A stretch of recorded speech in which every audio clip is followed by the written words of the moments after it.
In our digitally driven world, the quest for happiness has become a hot topic online. According to Google Trend, searches related to happiness have been steadily increasing over the past decade, with queries ranging from how to be happy to tips for a happier life becoming common. Social media platforms like Instagram and TikTok are also flooded with hashtags like happiness and positivity, reflecting a growing interest in exploring the secrets to a fulfilling life. From articles on well-being websites to self-help forums and YouTube channels like this one, dedicated to happiness, people are actively seeking insights and strategies to boost their mood and find contentment. In this video, we dive into the fascinating world of happiness, unpacking what it truly means and sharing practical advice on how to nurture it in our daily lives.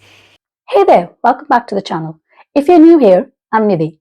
I'm a corporate leader turned hypnotherapist and life coach. In my channel, I talk about everything related to personal and professional growth using both your conscious and subconscious mind to help you get to your next level. Okay, so let's start by understanding that despite our search for it, do we really always want to be happy? I mean, really, is that even possible to be always happy? Hear me out. Human brain isn't wired to make us happy. It's designed to keep us safe so we can survive. So no one can ever be always happy in their life. I mean, if they were, it would be a real cause for concern.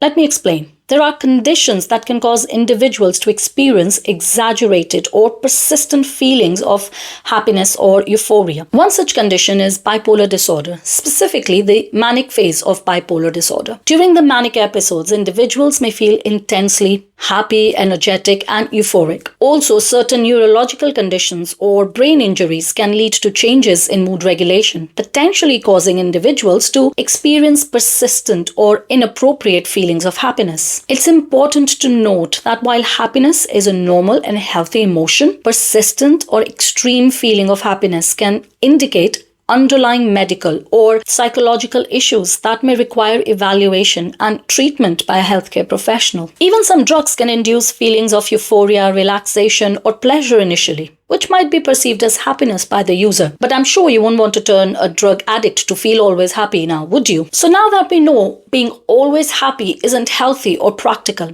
let's go a bit deeper into what happiness really is. You see, happiness is subjective. People often end up spending a majority of life trying to achieve happiness. Our perception of happiness is heavily influenced by what has been taught to us by the society, where the measure of happiness is achieving great success, wealth. What is important to remember is that happiness shouldn't be pursued as a life goal, as it relies on factors beyond one's control and perpetuates feeling of inadequacy. Let me explain with a story. This story could be yours, mine, or anyone else's really. A story begins with the sun gently nudging you awake, the promise of a new day twinkling in its rays. You stretch, yawn, and prepare to embark on the age-old pursuit of happiness. But hold on a moment. What exactly is happiness anyway? It's that warm, fuzzy feeling you get when everything seems to just fall into place, right? Well, not quite. As you go about your day, you quickly realize that happiness is a bit like a slippery fish. Just when you think you've got hold of it, it just wriggles out of your grasp.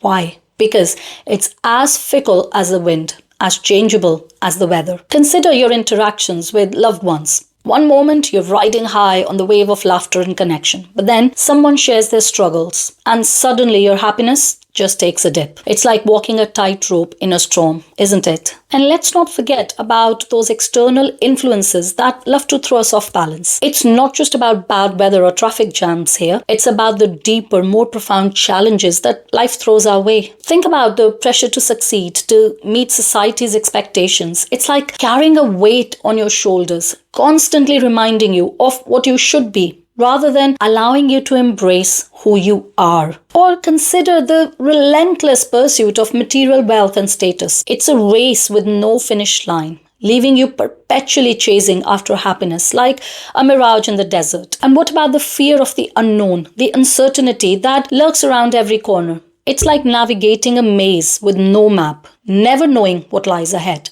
But here's the thing, happiness isn't a destination, it's a journey. It's not about reaching some elusive endpoint where all your problems disappear. It's about finding contentment in the middle of all the life chaos. It's about embracing the full spectrum of human experience. And if we truly understand this, we would find happiness in the smallest things in life, like a bird's song or watching our children play in the mud. Ironically, driving luxury cars and having more money than we know what to do with may actually leave us feeling empty and unfulfilled. So the next time you find yourself chasing happiness, take a moment to pause and reflect. Happiness isn't about smooth sailing. It's about learning to dance in the rain. And as the day draws to a close, please remember that happiness may be flawed, but it's also beautifully complex. It's woven into the very fabric of our existence, waiting to be discovered in the most unexpected places. That's it for this video. Hope you like it. If you did, please like, share and subscribe to my channel. Your subscription costs you nothing, but it helps me bring more content like this to you. I'll see you in the next one. Till then, take care.